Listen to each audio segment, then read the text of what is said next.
Hi everyone! Welcome again to my channel. So, for today's video guys, ito na nga yung part 2 ng succulents garden ko dito sa bukid. So, ito na yung second update kung ano na yung hitsura guys. So, medyo maraming nasira dito sa mga echeveria ko. Kung nakita ninyo, maraming mga bakante. So, ngayon naman, tingnan naman natin dito kasi ang mga tinanim ko dito ay halos mga sedum at yung mga Graptophyllum, Graptoveria. Ayan. So, konti lang yung tinanim ko dito na echeveria. Ayan. So, isa-isahin natin. So, mag-umpisa tayo dito. Meron nga pala ako ditong kinatings. Medyo matagal ko na tong kinatings. Kasi nag-dry na yung stem niya. Si Jit Bars nga pala to. Ayan, may pangalan dyan. Si Jit Bars.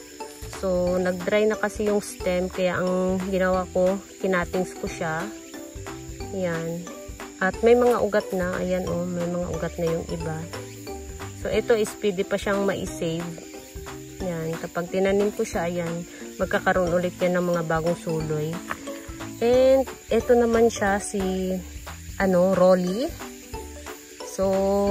So far si Rolly okay naman siya. Tumataba siya dito guys. Kaya lang, kinakain siya ng mga, ayan, may kumakain na naman sa kanya. Ito oh. Ayan, kinain yung rosette niya. And then, ito naman, nung nakaraan na in-update ko sa inyo to, itong succulents garden ko, dito may nasira dito na isang puno. So, ngayon naman, meron naman akong napansin dito na nagkaroon siya ng mga maraming ugat. Baka nagka-stem rot na rin to siya. At nagkaroon na siya ng mga bagong suloy. Ayan o. May mga bagong suloy siya sa ilalim. So, ayan. Ito, baby to siya. Kinain din, niya, yung rosette niya. Tapos, ito naman, to siya, sedum to siya.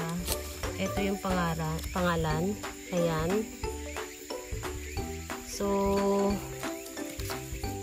maganda ang kulay nito. Pumupula ang kulay nito guys kapag na.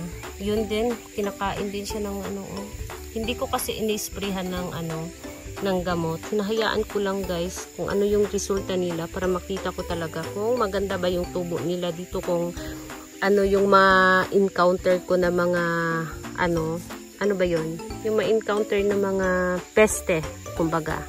Yan. So, nag-spray ako dito isang beses. Pero yung pa-summer pa lang. Pero nung nag-summer na, hindi ko na sila ini-sprayhan kasi baka masira yung dahon. So, iniwasan kong sila bigyan ng gamot. So, ayan. Marami tayong na-encounter ngayon na mga yung pest.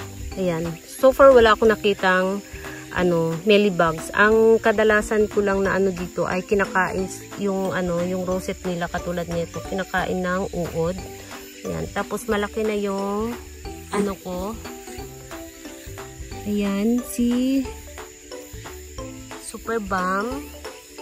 Ayan, may baby na rin siya. So ito guys, tanggalin ko siya dito kasi ito pa lang yung Super Balm ko na malaki. Meron akong naipropagate sa dahon na sa mini greenhouse. Pero maliit siya. Mas maliit pa dito guys. Oh. Ito maliit na. Pero mas maliit pa dito.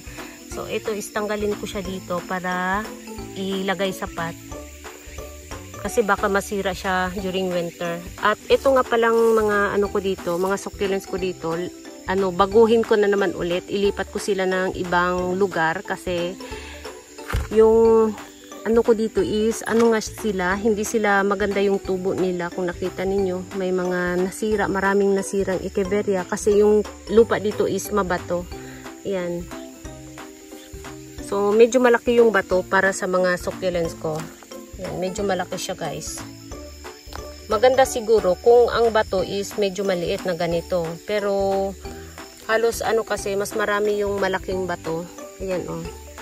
So, wala nga pala akong hinalo dito na mga used oil or gardening soil. So, ang ginamit ko ditong lupa ay ito. itong nandito na lupa, ito yung ginamit ko. Wala akong ibang hinalo. Kasi gusto kong makita kung ano yung magiging resulta. Kasi yung ginawa kong garden last year ay maganda yung tubo niya. Pero yung lupa doon ay maano siya guys, medyo mapino siya. So, yun siguro yung kaibahan. Yung lupa, so, na ko na hindi sila maganda yung tubo kapag mabato yung nila, lupa nila. Yan. So, dito naman, yung party dress ko, malaki na siya. Yan. Kasing laki na rin siya doon sa loob ng mini greenhouse ko na party dress. At dumadami na rin, may mga baby siya. Yan, maganda yung nagpipink yung gilid ng dahon niya. So, ayan yung party dress ko. And then, ito naman si Harry Watson ay nagkaroon na rin siya ng ito dati is baby lang to siya. Tapos yung pinakapuno, nag-stem rot. Meron dito isa pang puno, nagka-stem rot. So, parang ito na yata. Ayan So, ito siya is baby na lang at nagkaroon na rin siya ng 2 babies. Yan.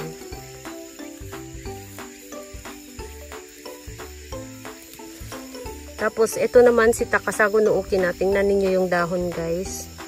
So, kadalasang lumalabas yung ganitong dahon, yung mga ganitong itim-itim kapag humid yung panahon at mainit. So, to sa mga ganitong succulents? Yung mga frills na succulents, prone sila sa mga ganito.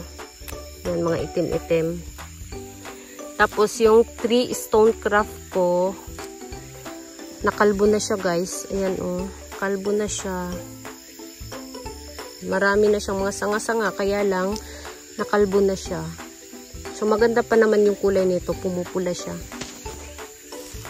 Tapos, yung clavata ko dito, kumapal na rin siya kasi kalbo to siya nung nilagay ko dito. Ayan, maganda siya. Pero may nasira dito. Ayan, may nagka-stem rot na isa.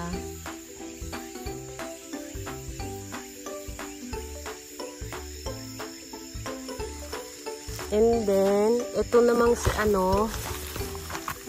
si Blue Jelly Beans ay na rin, kumapal na rin siya. Kaya lang may kumakain ng dahon. Ayan, ito. Tingnan niyo. Ayan, may kumakain ng dahon niya. Ito rin, parang bago lang to na Ayan, kinakain ng uod. Yung dahon. So, makapal na siya, guys.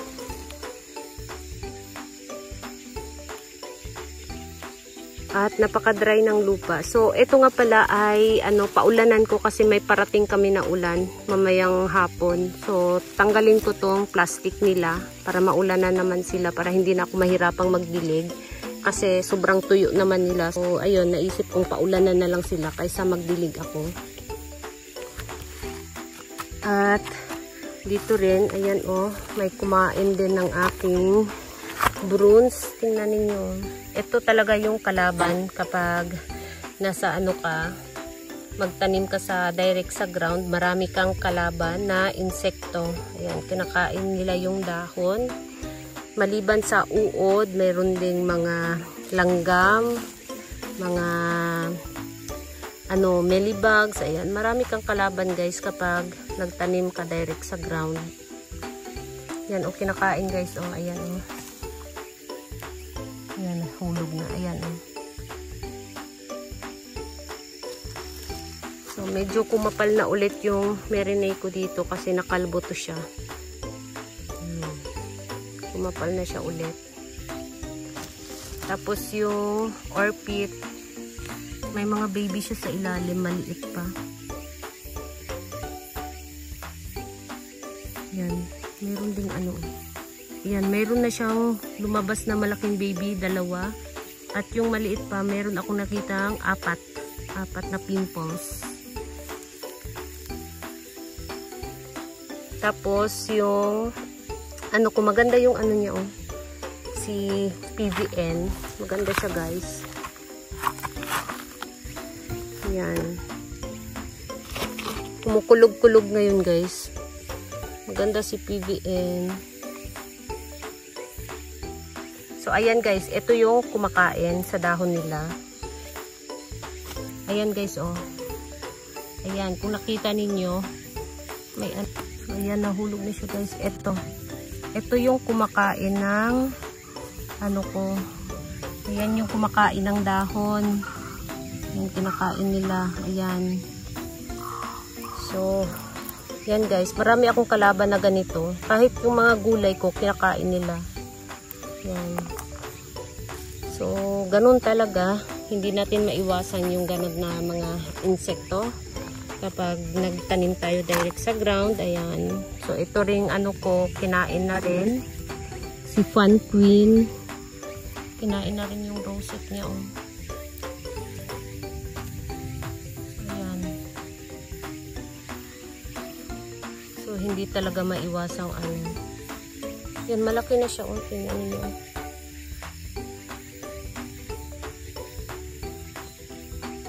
Yan yung aking PVN.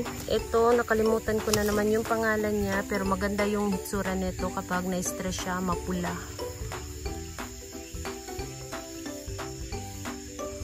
Yan guys. And ito naman si Little Beauty.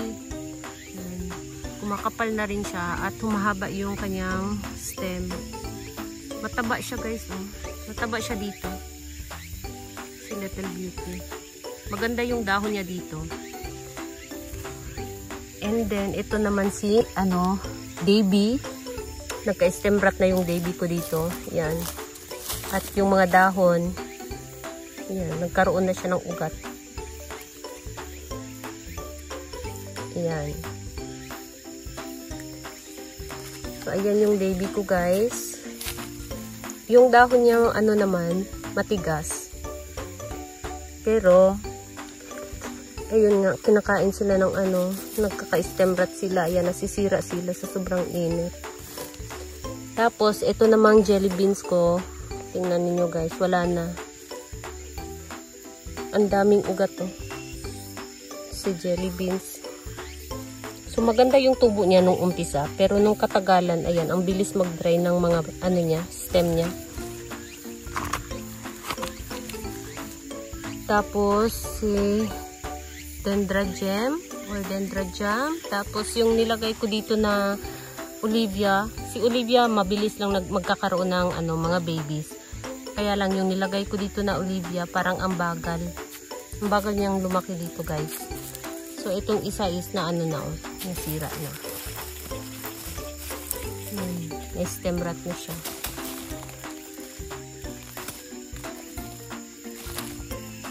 So, ito subukan nating tanggalin siya. Ikumustahin natin yung ugat, kung okay ba yung ugat niya dito. Ayan. May mga bago siyang ugat. Pero, hindi gaano kadami yung ugat niya. Kaya, siguro, mabagal siyang lumaki. Ayan. So, dito naman si Marcos. Kumapal na si Marcos. Ayan, makapal na siya guys. So, pwede na ulit siyang i-cuttings. So, ayan yung Marcos ko. And then, mayroon tayo ditong nasira. Ito naman mga Crazy in Ryan. Lahat, ayan, nag-dry na guys. Yung Crazy in Ryan ko. Nasira na siya ng tuluyan. Tapos, si Berehigens. So, ito nga pala yung kinatest ko ng mga Berehigens. Mayroon na siyang mga bagong suloy. Ayan, maliit na suloy. Ito rin, ayan. Nagkaroon na siya ng mga bagong suloy. Ayan, o sa stem.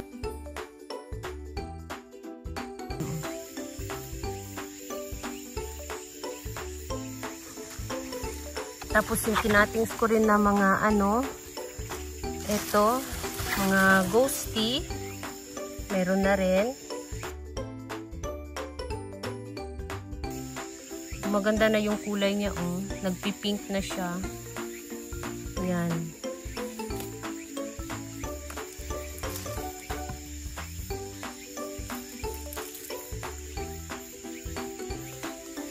Tapos yung mga sedam dito, wala na yung mga sedam. Ayan. Nakalbo na yung sedam. Wala na sila guys. Nag-goodbye na yung sedam. So, yun yung update dito. So, ayun yung ano ko dito, plano kong gawin. Ilipat sila ng ibang lugar.